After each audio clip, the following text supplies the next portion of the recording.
I move the motion, and I know there was a couple of procedural questions in terms of what we're discussing now and what we'll be discussing at report stage later on. So at the start of committee stage on this bill, I flagged that I'd be bringing a set of amendments at report stage. One set of amendments deal with amendments to the Birth Information and Tracing Bill, another set merging the right to request remote working proposal into the Work-Life Balance Bill. We've been advised that the first set, the Birth Information and Tracing amendments, need to be recommitted at committee stage, and this is the purpose of this motion. We're advised that the right to request remote working amendments do not require to be recommitted, so my contribution is going to focus mainly on the information and tracing amendments, but I'll also briefly address the right to request remote working element as well. So I'm bringing forward an amendment to the Birth Information and Tracing Act 2022 under the Work-Life Balance and Miscellaneous Provisions Bill. And the landmark passage of the Birth Information and Tracing Act through these houses represented a long overdue recognition of rights of access to a person's own information. For the first time in the history of the state, adopted persons have a clear and guaranteed right of access to their identity information, including information which is also the personal data of another person and certain defined categories of third-party information. It also allows for access to information by a child of a relevant person where their parent has died, and for access by the next of kin of children who died in an institution. This level of guaranteed access is not possible under established data protection law such as GDPR, and that's what makes the Birth Information and Tracing Act 2022 groundbreaking in nature. The new law establishes a robust tracing service and a contact preference register, as well as a range of new bespoke measures to address issues arising for people affected by illegal birth registration. A bespoke website, www.birthinfo.ie, went live on the 1st of July this year. The contact preference register provided for under the Act was established on the 1st of July. The register enables people affected to register their preference for contact, the level of contact preferred, or indeed no contact. Since opening, almost 3,000 new contact preferences have been registered, both within Ireland and from abroad. The Adoption Authority of Ireland have identified 194 matches to date and are engaging directly with individuals to support their preference for contact. As of the 5th of December, a total of 5,847 applications for information have been received by TUSLA and the Adoption Authority, and in addition, a total of 2,597 applications for tracing have been made. The initial surge of demand for services under the new Act presents some significant challenges for the two bodies in terms of processing the huge number of applications received. Both TUSLA and the Adoption Authority of Ireland are working hard to process applications for information, and to date, information has been released to 558 individuals. And each week, more and more people are receiving their information and finding answers to long-held questions. And I know last week I received 2 separate emails from individuals who had received their birth name for the very first time using the provisions of the Act. So it is delivering for the people that we passed it for. In terms of the amendments proposed, TUSLA has identified one technical enhancement to the Act which would further support delivery of information services under the legislation. The intention of the amendment is to enable TUSLA or the Adoption Authority to conduct a trace in circumstances where an application has been made and it is necessary to establish if the persons listed as parents on the birth certificate, birth information, are deceased. This verification trace would be automatic on receipt of an application and would not require a qualifying person to request the trace or for the Minister to direct or consent to the trace. Currently, under Part 3 of the legislation, a qualifying person, i.e. the child of a deceased relevant person, can receive the birth and early life information of their deceased parent in circumstances where the parents named on the birth certificate of the relevant person are also deceased. In order to establish that the grandparents in question are deceased, TUSLA would benefit from being able to avail of the tracing powers provided for in Part 5 of the Act. Part 4 provides that a qualifying relative, i.e. the next of kin of a relevant person who died as a child while resident in a mother and baby or county home institution, can obtain the birth and early life information of their deceased relative. While parents will automatically receive this information on application, in the case of a qualifying relative who is not a parent of the relevant person, the information may only be released where the parents named on the birth certificate are deceased. In order to establish that the parents named in the records are deceased, it would be useful for TUSLA and the Adoption Authority to have the authority to avail of the tracing powers provided for under Part 5 of the Act. The amendment supports the primary purpose of the Act and will ensure the release of information in all cases where it's available. As I indicated at committee stage, the bill, the Work-Life Balance Bill, now includes an amendment that will give a right to request remote working to all workers. The right to request flexible working remains limited to parents and carers. The main changes to the bill arising from this are the introduction of a statutory code of practice which will govern both flexible and remote working requests, and a requirement for employers to have regard to the code when considering remote working requests. This means that all requests for remote and flexible working will be considered under one piece of integrated legislation, simplifying the process for employers and employees and reducing the administrative burden on businesses. The bill also now includes a provision for the flexible working provisions to be reviewed after 2 years, including a consideration of extending the entitlement to request flexible working to all employees.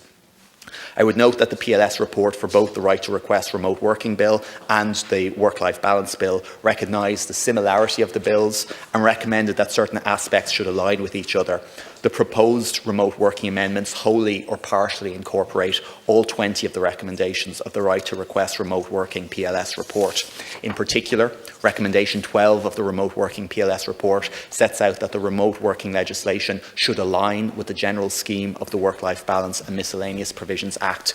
This is exactly what the Government is doing through the proposed remote working amendments. In addition, 6 of the 20 recommendations of the Remote Working PLS report centred wholly or partially on the role of a statutory code of practice might play in the implementation of the legislation once enacted.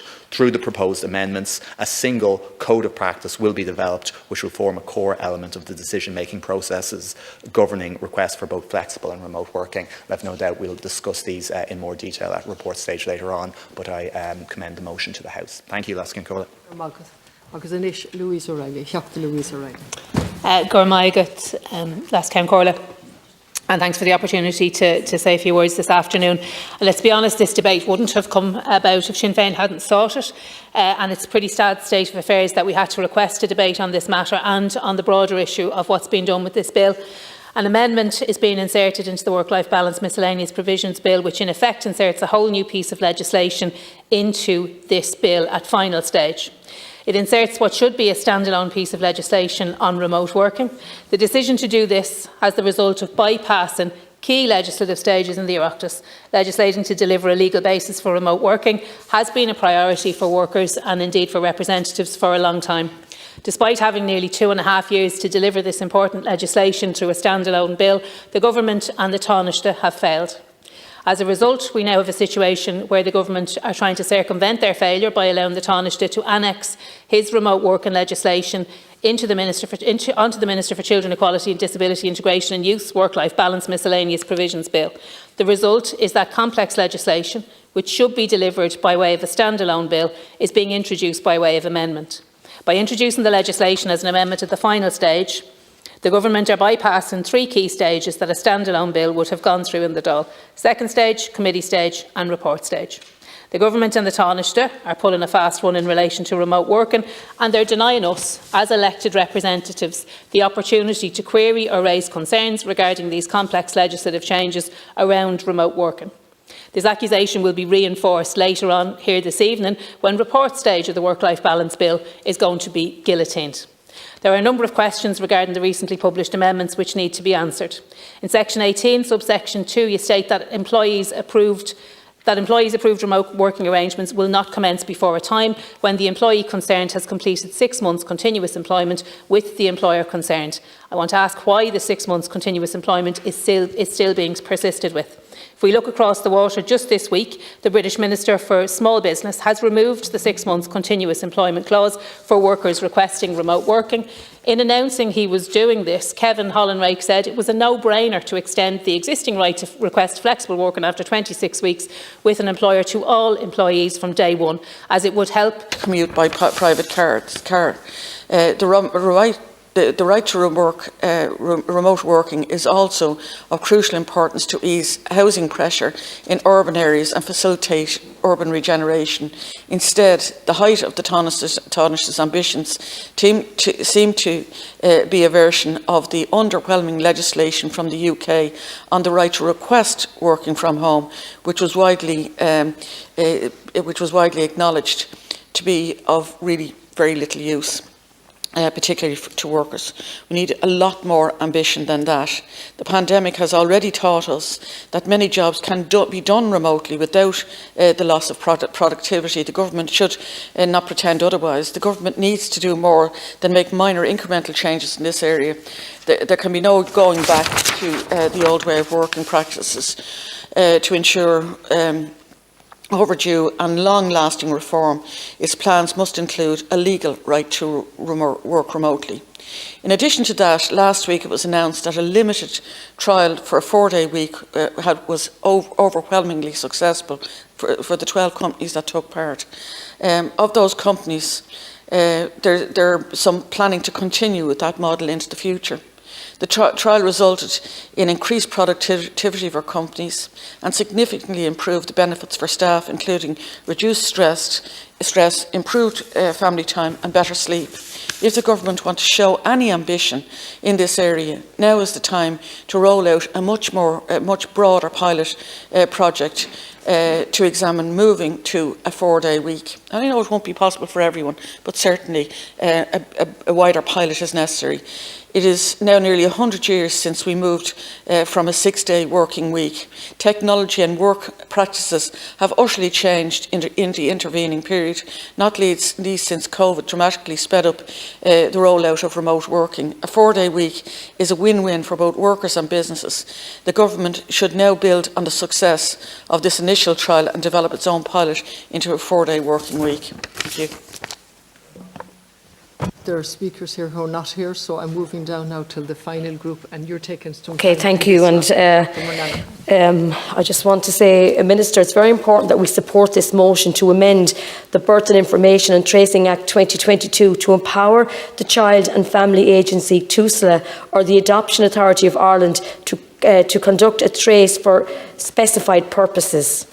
Although the Birth and Information and Tracing Act 2022 is now commenced in full and services are being delivered under the legislation, TUSLA has now identified one area where the Act could be enhanced to further support the delivery of information services under Part 3 and 4 of the legislation, that a qualifying person, the child of a deceased relevant person, can obtain the birth and early life information of their deceased parent in circumstances where the parent's name on the birth certificate or their grandparents are also deceased, or a qualifying relative, i.e. next of kin, of a relevant person who died as a child while resident in the mother and baby county home institution, can obtain the birth and early life information of their deceased relative. And Minister, this is really important. This is a really important motion.